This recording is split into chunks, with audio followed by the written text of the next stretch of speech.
السلام عليكم ورحمة الله تعالى وبركاته. أخيرتها قيمة يقيان نقمض ميلو البعض شكتوا صاحبكين عوكيرا مقدشة تيفينا ونقضى ونيسان قلب ونكسن ميلو البعض دوني دعالة دا وقصو قنتهين كنيسان دي مقالة تشكتشيغا او لقوية تاقارياشا عبدي إلي او بنام بحي وضا وراركي قدن بي مقالة تشكتشيغا ياشيغا إن قلال سوين ومقالة كاترو يدو لقوية كنيسان دي مقالة كوتا ليارنتان ايا كدن بيسي مركي عيدامada إتوبيا فدرالكا qabsadeen xarumaha dawladda magaalada Jigjiga iyo kuwa maamulka dawlad deegaanka Soomaalida Itoobiya sida xarunta baarlamaanka dhalinyaro lagu magacaabo Heego oo taageera madaxweynaha maamulka dawlad deegaanka Soomaalida Itoobiya Cabdi Maxamuud Cumar ayaa bannaanbaxyo rabshado wata ka dhigaya magaalada waxaana magaalada ay gashay xaalad kacsan iyadoo la gubay kaniisadii magaalada ku taalay dhalinyarada taageersan Cabdi Ilay ayaa baraha bulshada ka wada olole ay ku sheegayaan in ciidamada la geeyo Jigjiga yihiin kuwa Oromo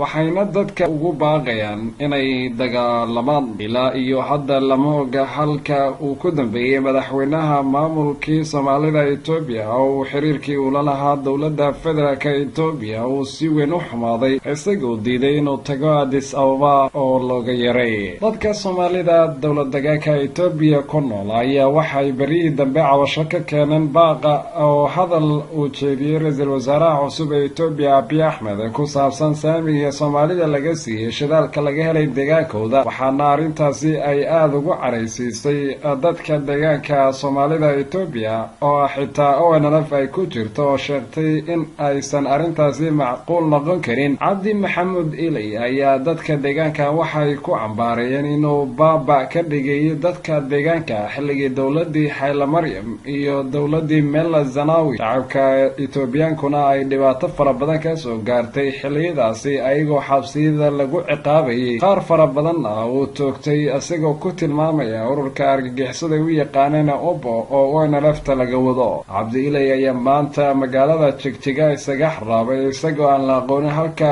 uu jaan iyo cirib toona dhigay waxayna taageerayaashiisa Heego ku baaqayaan in dagaal lala galo ciidamada federaalka Itoobiya oo deegaanadaasi la wareegay iyagoo ku sheegaya inay yihiin ciidamada la wareegay kuwa Oromo oo deegaanadaasi Abiy uu soo dirsaday halkuu lama saadaalin karo waxa ay ku dambeyn doonto waxaase aad loo xaqiijinayo Cabdi Ilay in uu Heego u ka mid yahay oo magaalada ku dhuumanayo waxaa sidoo kale la sheegay in baarlamaankii dawlad deegaanka Soomaalida Itoobiya ay u kala firxadeen tuulooyinka kuwii tooska u taageersanaa Cabdi waxaana xaaladda u muuqataa in deegaanka magaalada Jigjiga xarunta dawlad deegaanka Soomaalida Itoobiya gebi ahaanba ay la wareegeen ciidamada Itoobiya federaalka ka naga daawanaysan waa Muqdisho TV.